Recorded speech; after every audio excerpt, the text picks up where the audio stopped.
Bonjour, ici Thierry Samuel de PMML. Aujourd'hui, je vous présente les statistiques de vente de terrain et la vente d'immeubles récents pour la province de Québec pour le mois de février 2024.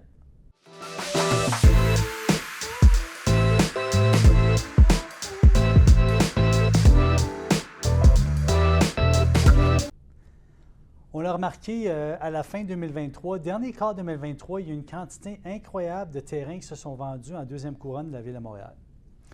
Et ce sont des terrains qui ont été achetés pour faire du développement.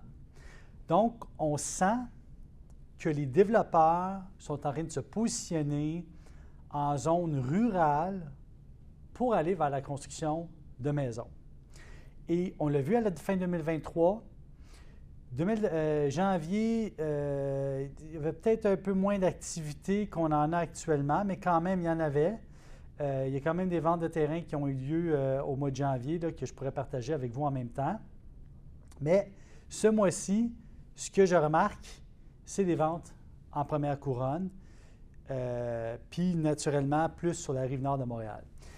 Donc, fort probablement que ces terrains-là ont été acquis majoritairement en bas d'1 $ du pied carré.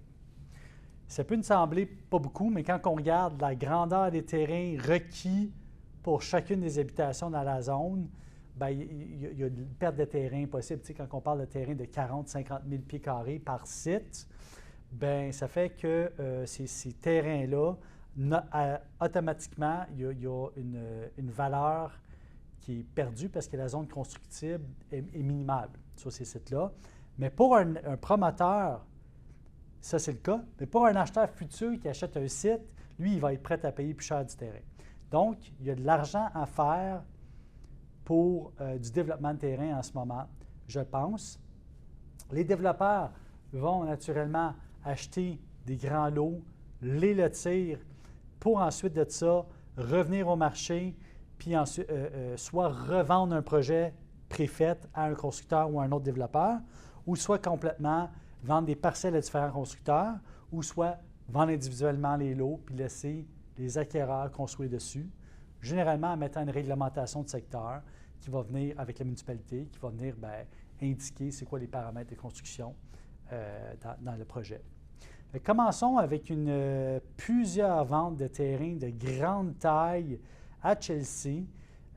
J'ai 7 terrains qui se sont vendus, près de 31 millions de pieds carrés.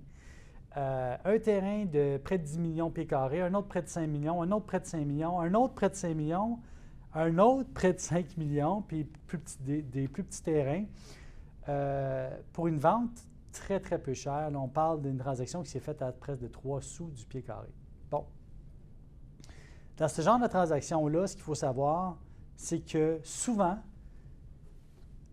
c'est soit un achat au comptant, je paye d'un seul coup, ou soit je te donne un peu d'argent tout de suite, puis je te paye sur le développement, ou je te donne un petit peu d'argent tout de suite, le temps que je développe, fais-moi une balance des prix de vente, puis après ça, je te paye la balance des prix de vente. Pourquoi? Parce que des terrains, ce n'est pas finançable, sauf si on a un projet à lever dessus. Ou qu'on aille voir un prêteur privé à des taux d'intérêt très élevés. Fait que des fois, c'est plus simple de juste aller voir le propriétaire, d'avoir une entente. Le propriétaire, ça fait un retour sur la vente, puis ça fait une rente. Donc, ça peut être intéressant pour toutes les parties y gagnent. Ici, on a un développeur là, qui a acheté le terrain d'un investisseur privé. Le mois passé, je vous ai parlé de vente institutionnelle. Ici, j'en ai une autre. Je vous avais dit que beaucoup de municipalités en ce moment qui sont en développement, qui achètent du terrain pour y mettre leurs services, mettre une bibliothèque, mettre un centre communautaire, mettre une voirie, mettre une caserne de pompiers, mettre un parc, etc. Donc, il y a un développement qui se fait. Les municipalités, ici, c'est Saint-Alphonse-de-Rodriguez qui fait une acquisition. Ici, c'est un terrain de près de 18 millions de pieds carrés. Fait que c'est grand. C'est vraiment un grand site qui s'est fait pour un très bas prix, près de 500 000 $. Fait qu'il est intéressant de voir, à suivre ce qui va se passer là. Pour le public, ce que ça veut peut-être vouloir dire, c'est suivez ça. Peut-être qu'il y a un développement à Saint-Alphonse, peut-être qu'il y a une opportunité pour vous d'acquérir dans cette zone-là, puis de faire de l'argent. Fait que, conseil, suivez ce qui se passe là-bas. Encore une fois, à Val-les-Monts, un développeur a acheté un site de près de 7 600 000 pieds carrés. pour 300 000 acheté d'un investisseur privé. Donc, on est toujours Chelsea, Saint-Alphonse-de-Rodriguez, La Nadière, Val-des-Monts, là je vous parle de Saint-Adèle qui est dans les Laurentides, mais on voit qu'il y a un développement. Là, plusieurs terrains qui se sont vendus, 8 terrains vendus à Saint-Adèle, allant de 2 millions de pieds carrés à 16 000 pieds carrés, sur certains des mêmes rues, mais certains dans le même secteur. Un développement qui va se faire là-bas, une transaction qui s'est faite à 89 cents du pied carré pour près de 5 800 pieds carrés. Une transaction de un peu plus de 5 millions de dollars en valeur qui s'est faite un développeur à une société immobilière. Donc, Saint-Adèle, vous le savez, quand même un lieu de choix dans les Laurentides, si on regarde géographiquement. On n'est pas tout à fait à Saint-Sauveur. C'est pas tout le monde qui va habiter à Saint-Sauveur non plus, avec toute l'activité qui se passe là la fin de semaine, etc. Saint-Adèle, pas trop loin. C'est encore une très belle municipalité, avec des beaux services artériels de quartier, puis des gens qui veulent habiter peut-être à long terme là. Donc, un développeur qui va fort probablement faire un lotissement du site, puis après ça, faire une revente. Allons du côté de Saint-Antoine-sur-Richelieu. Intéressant de voir que même dans ce secteur-là, ça bouge pas mal. Une transaction qui s'est faite en bas de 50 cents du pied carré à 49 cents du pied carré pour près de 5 360 000 pieds carrés. Un investisseur privé a acheté une société immobilière. Donc, il y a de l'argent à faire en développement de terrain. Il y a des risques afférents à ça. On peut apprendre comment développer des sites. Si vous allez vous aventurer dans cette direction-là, puis vous vous connaissez plus ou moins, prenez quelqu'un qui se connaît un peu plus pour ne pas acheter un site qui n'est pas développable. Vérifiez le zonage, parlez à la municipalité, puis soit vous prenez un risque. Si vous prenez un risque, naturellement, techniquement, ça devrait être reflété dans votre prix de vente. Juste pour retourner sur certaines statistiques de janvier, puis après ça, je vais revenir à 2 constructions neuves qui se sont vendues, 2 constructions récentes.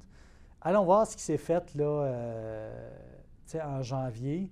Ici, j'ai une transaction de 3 millions de pieds carrés à Rigaud qui s'est faite à 30 cents du pied carré.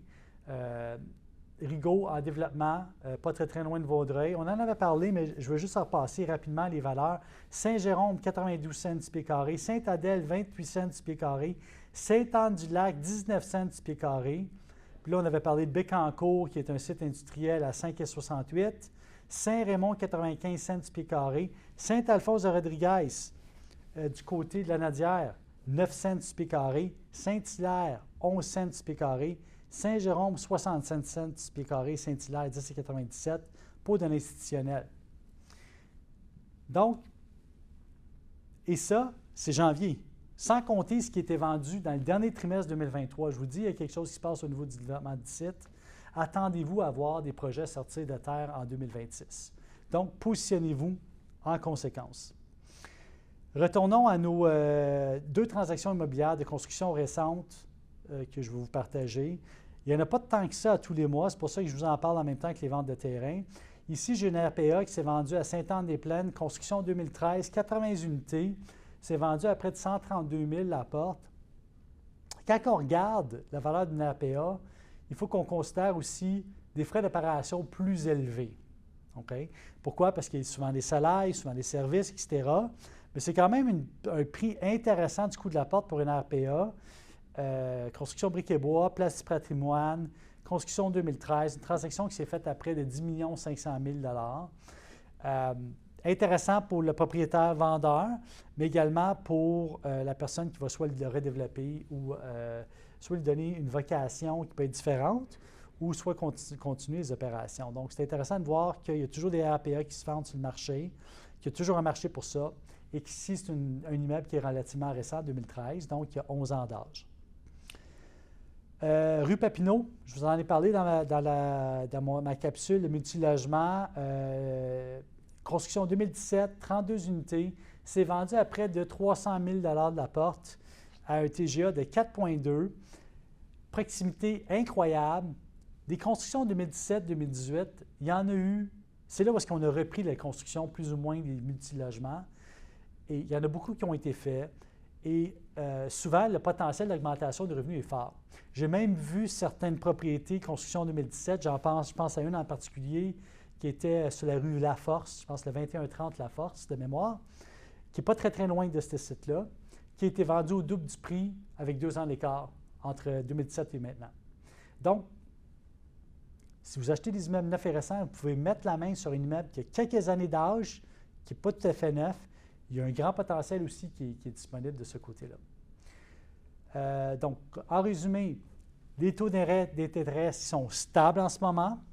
On sent un fort engouement du marché.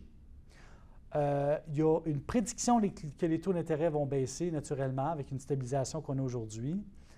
Beaucoup de personnes qui ont été liquides ont décidé pas nécessairement d'investir en multilogement, de faire du développement du terrain. Dans le développement du terrain, il y a probablement des propriétaires qui ont donné des balances de prix de vente, qui ont participé à l'effort de guerre. Et on va voir ces sites-là se développer dans les prochaines années. Donc, je vous encourage à soit aller vers la construction neuve, on l'a vu. Il y a des choix d'optimisation possibles ici. Du développement de terrain, il y a de l'argent à faire en tant que développeur, mais si vous allez dans ce sens-là, prenez-vous un allié qui s'y connaît et qui connaît également la municipalité dans laquelle vous allez faire le développement. Là-dessus, je vous souhaite franc succès dans vos affaires immobilières. pmml.ca pour toutes nos propriétés qui sont à vendre. Je suis toujours disponible, un simple coup de fil ou un téléphone ou sur mon cellulaire ou contactez-moi par courriel. Ça va me faire plaisir pour répondre à toutes vos questions. D'ici là, franc succès dans vos aventures immobilières.